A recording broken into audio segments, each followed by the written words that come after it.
Bismillahir Rahmanir Rahim. This is the English translation of the Majlis of Hazrat Maulana Qamar Uzzaman Saheb Damat Barakatuhum, which took place on Tuesday, the 29th of Jumadul Akhirah 1446, 31st of December 2024. Our Hazrat Wala recites Suratul Asr, Wal Asr, إن الإنسان لفي خسر إلا الذين آمنوا وعملوا الصالحات وتواصوا بالحق وتواصوا بالصبر.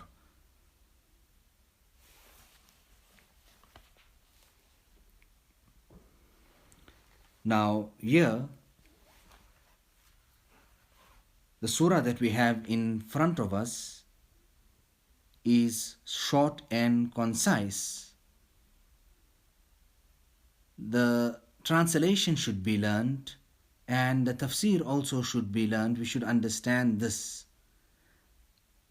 It is such a type of an article, a topic, and a discussion that Allah Ta'ala takes qasam on it to show the importance of time, So here Allah subhanahu wa ta'ala is saying, Wal Asr,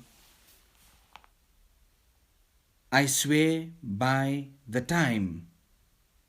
I swear by the time, meaning time is the most precious asset of one's life. It is the most precious asset of one's life. Now, Allah Ta'ala is taking a qasam on time, in which what comes about, loss can occur in this amount of period, in this time, due to man wasting away his life. So when he does that, then he is at loss. إِلَّا الَّذِينَ آمَنُوا, except those who believe and did righteous deeds, except those who believed and they did righteous deeds, which is actually a sign of the perfection of their nafs. And not only that, exhorted each other to follow the truth and exhorted each other to observe patience. So when they actually do this here, they are concentrating on themselves and they are bringing others to perfection as well. So themselves, they achieve perfection and they bring others to fruition and perfection also. These type of people, of course, definitely are not at a loss.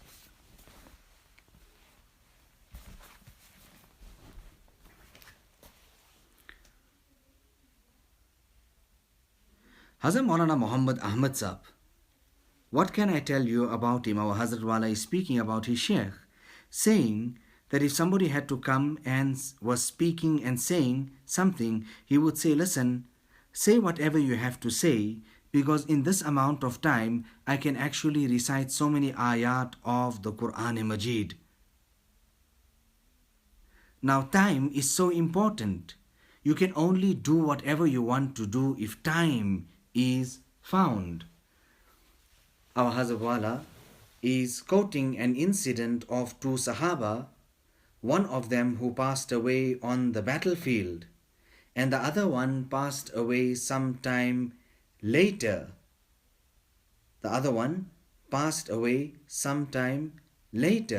And then the comparison was drawn that one is a shaheed. However, the essence and the crux of the hadith is such that merit was given to the person who passed away later due to the fact that he enjoyed so much more time, meaning he carried out so much more a'mal. Now the tarjuma, Hazrat Tanvi has made so much of consideration and had taken everything into consideration. So Kamal and perfection is in this, that a person rectifies himself and brings others to perfection as well.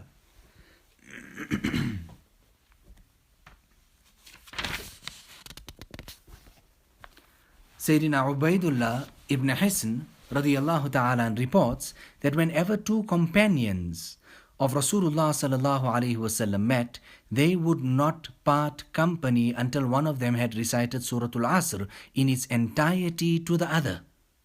Imam Shafi'i rahimahullah says that if people made tadabbur, they thought about carefully, which thought about what? Surah Al-Asr.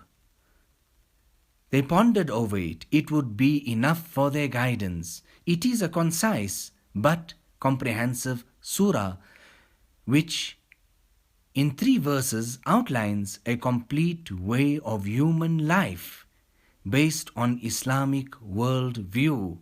In the surah, Allah subhanahu wa ta'ala swears an oath by time and says that mankind is in a state of loss. Exception, however, is made of people who are characterized by 4 qualities: faith, righteous deeds, advising each other for truth, and advising each other for patience. This is the only path to salvation in this world as well as in the next. The Quranic prescription comprises, as we have just seen, of 4 elements. The first 2 of them relate to man's own personal betterment, and the other 2 relate to other people's guidance and reform. Other people's guidance and reform. Now here 4 points have been mentioned. A nuskha, prescription of 4 things.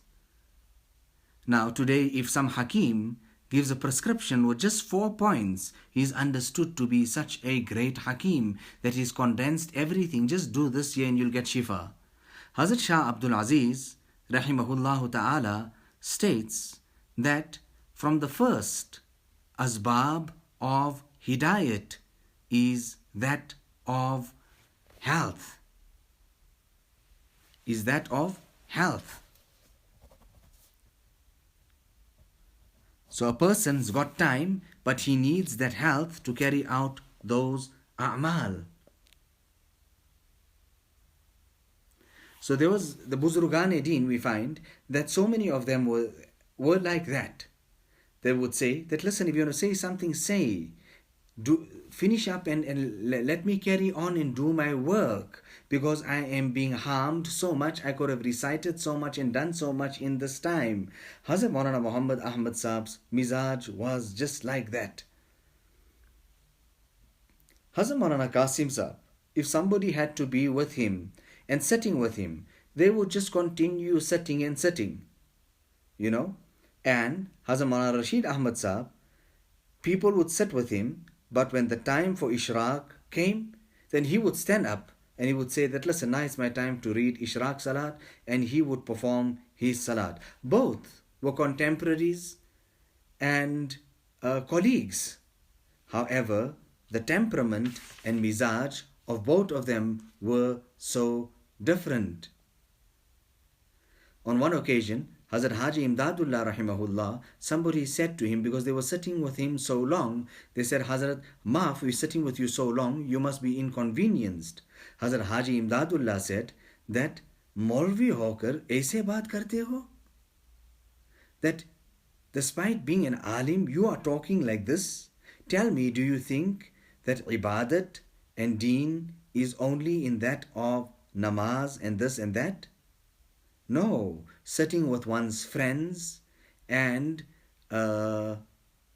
talking about things which can bring affinity and muanasat, that both of them can relate to, this here is also something important. As if the entire deen is like that. that at every given point in time, a person will gain sawab. If he is doing this, he's sitting and talking with somebody and his niyat is right, he is getting reward. And if he stands up and he's reading his salat now, that is also he's getting reward. The entire deen is like that at every given point in time, that a person has that he can make it relevant to himself and he can earn much reward. The mother, she says that my son is gone so big now, whereas 1 year of the child's life has been shortened in the aspect of he's gone closer now to the akhirat.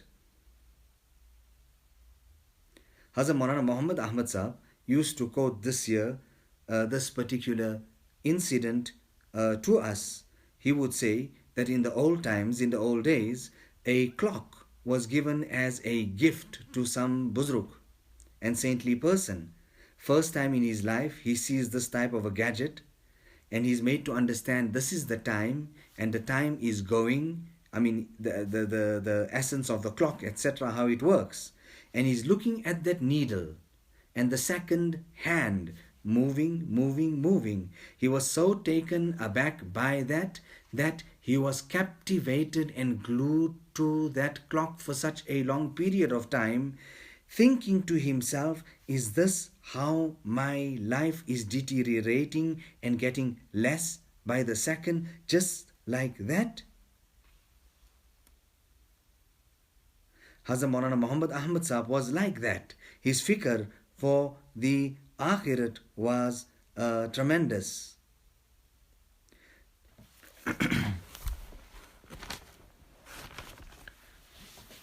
Now, what is the relationship between time and human loss? The first point we need to analyze here is the relationship between the oath of time and its subject, because there needs to be a relationship between an oath and its subject, meaning the qasam and the jawab of the qasam.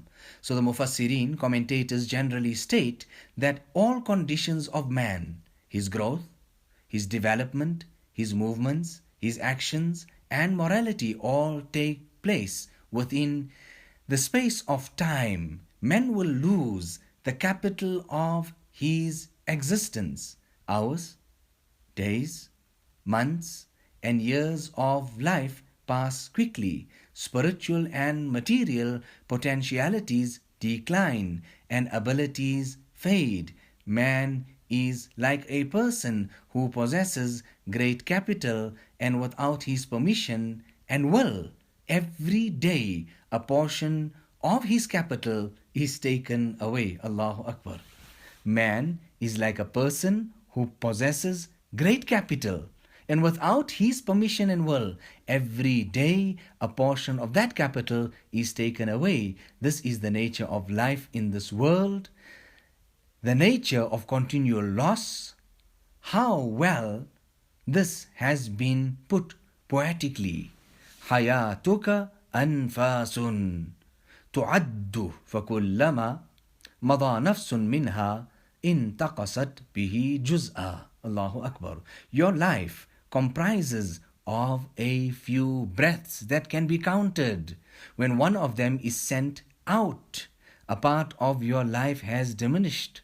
Just listen to that. Your life comprises of a few breaths that can be counted. When one of them is sent out, you breathe out, a part of your life has diminished. Allah Ta'ala has granted man the invaluable capital of his life so that he may invest it in profitable business venture. If he invests his capital of life sensibly in good works, there will be no limit to the profitable returns. But if he invests it unwisely in evil works, then let alone attracting profitable returns, he will even lose his capital. In addition, he will incur the dreadful scourge of committing numerous sins. If, however, a person did not invest his life capital in good deeds or in evil deeds, then he at least loses both the Prophet as well as the capital. This is not merely a poetic imagery, but it is supported by a prophetic hadith, according to which Rasulullah sallallahu alaihi wasallam is reported to have said, "Kullun yaghdu faba'i'un nafsahu famu'tiquha aw mubiquha," meaning when a person wakes up in the morning, he invests his soul or life in a business enterprise. Some of the investors free or save the capital from loss, and others destroy it. The Quran itself has used the word tijara in relation to iman, faith, and righteous deeds, thus saying, هل أدلكم على تجارة تنجيكم من عذاب أليم. Shall I tell you about a trade that saves you from a painful punishment? Now, since time is man's capital life, the man himself is the trader. The man himself is the trader. Now, in this dunya, the Anbiya alayhimus salatu wassalam stayed and they done work. In this dunya, the awliya rahimahumullah ta'ala stayed and they also done work. And there were many who stayed here and chose to become pharaohs and wicked people. So this time is actually a zarf. It is a container, it is a space in which you can fill it up with whatever you want to. If you so wish, you can fill it up with honey. And if you so wish, you can fill it up with feces. Now this is the tafsir that we are reading of Suratul Asr. Now tell me, ye waaz hai ke nahi? Is this admonition or not? Quran se barkar wise nahi, koi wise nahi. Hazrat Maulana Shah Wasiullah Saheb used to say, more greater than the Quran, there is no other admonition.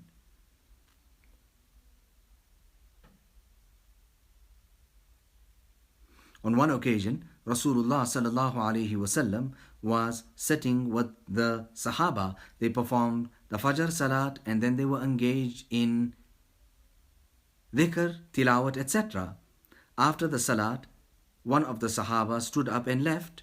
He got his tools and he made his way and started heading for the orchards, due to which someone or a few remarked and commented that look at him, what he is doing.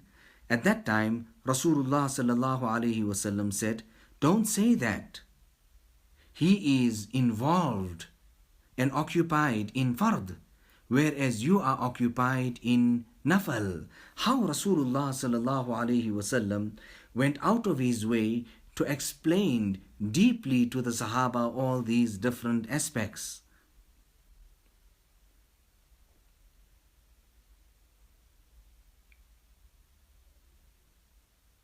Hazrat Khaja Azizul Hasan said to Hazrat Tanwi that the Quran has come and it is was an admonition. How is it that we are not reading it and we are not saying it to others?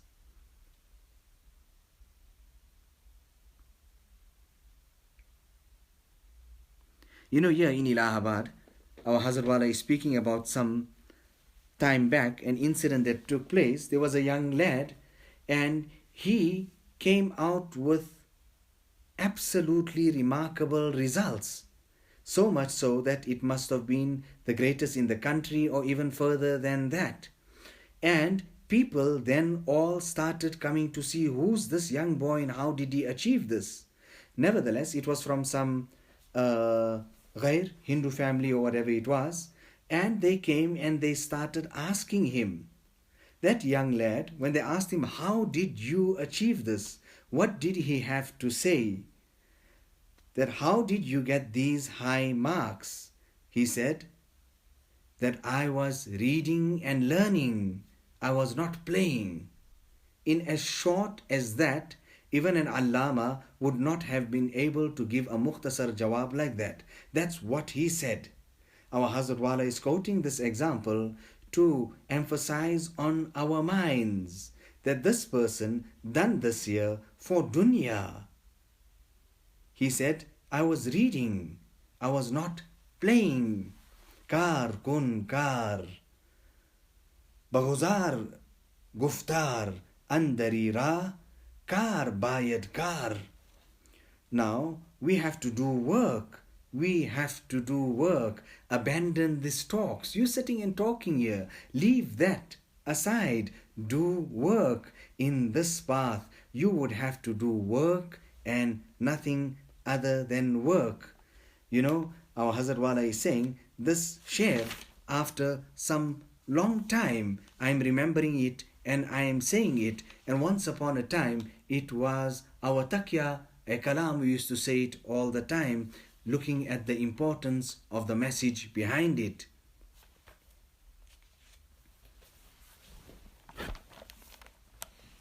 So since time is man's capital life, the man himself is the trader.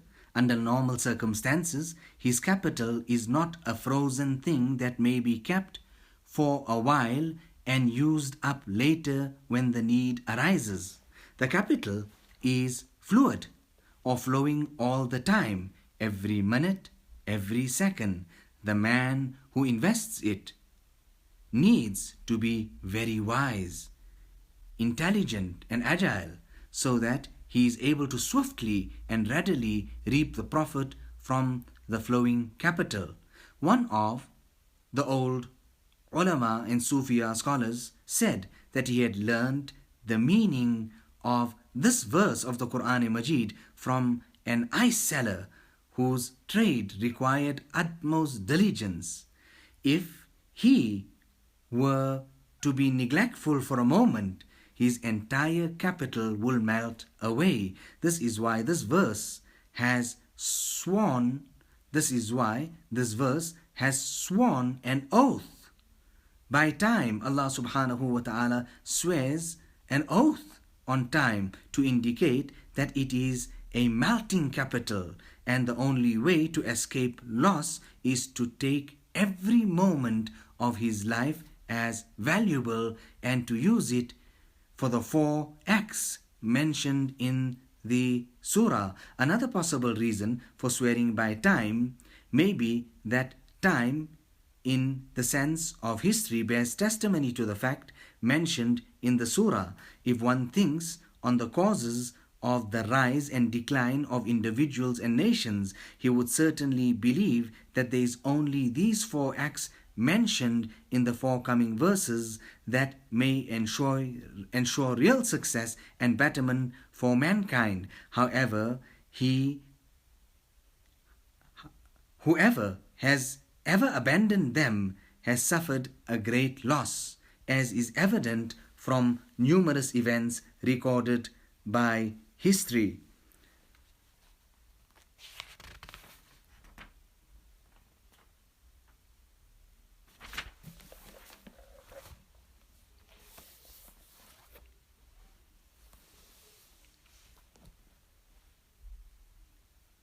On one occasion, now our Hazrat Wala is saying, Maulana, maktab ke bacche ke liye bhi aur khanka ke choti wale ke liye bhi, that this article and the subject matter of it is for the little child in the maktab as well, for the teenager and the youth also, and it is also for those seniors who have reached the limits and the heights sitting in the khankas.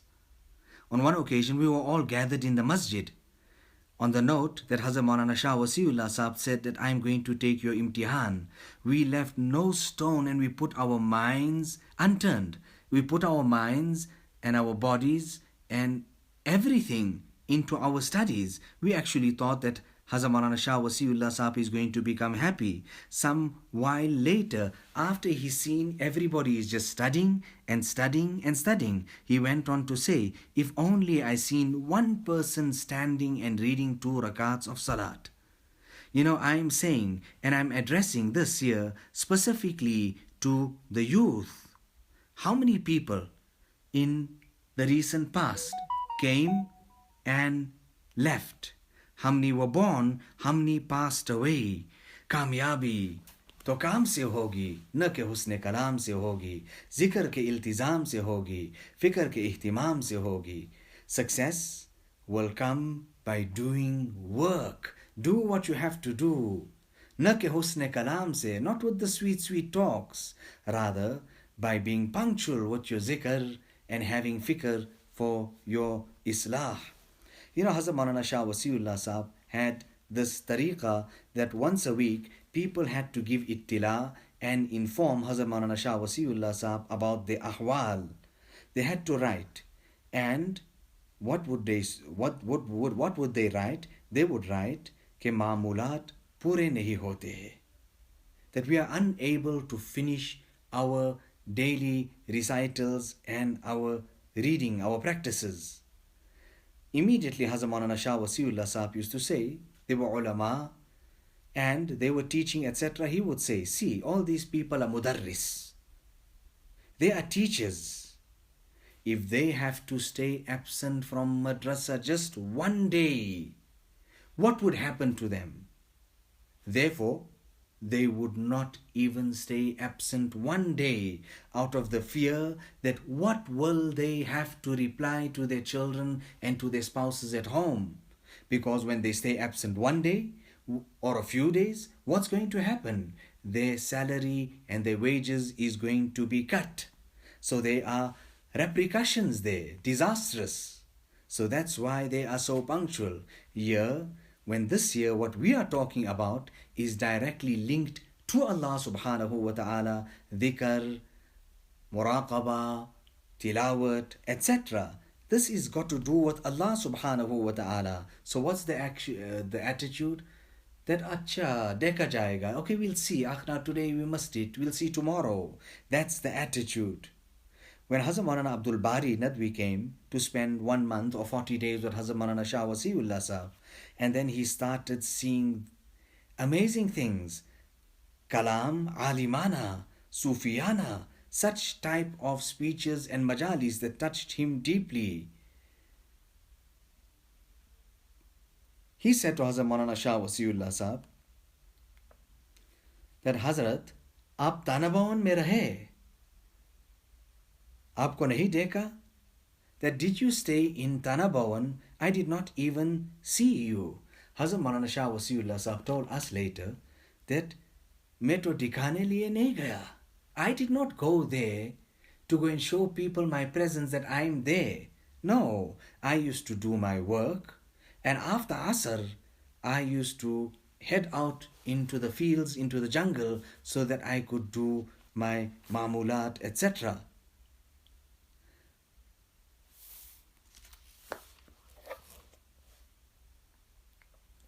So Allah subhanahu wa ta'ala give us all the tawfiq and the hidayat of doing work.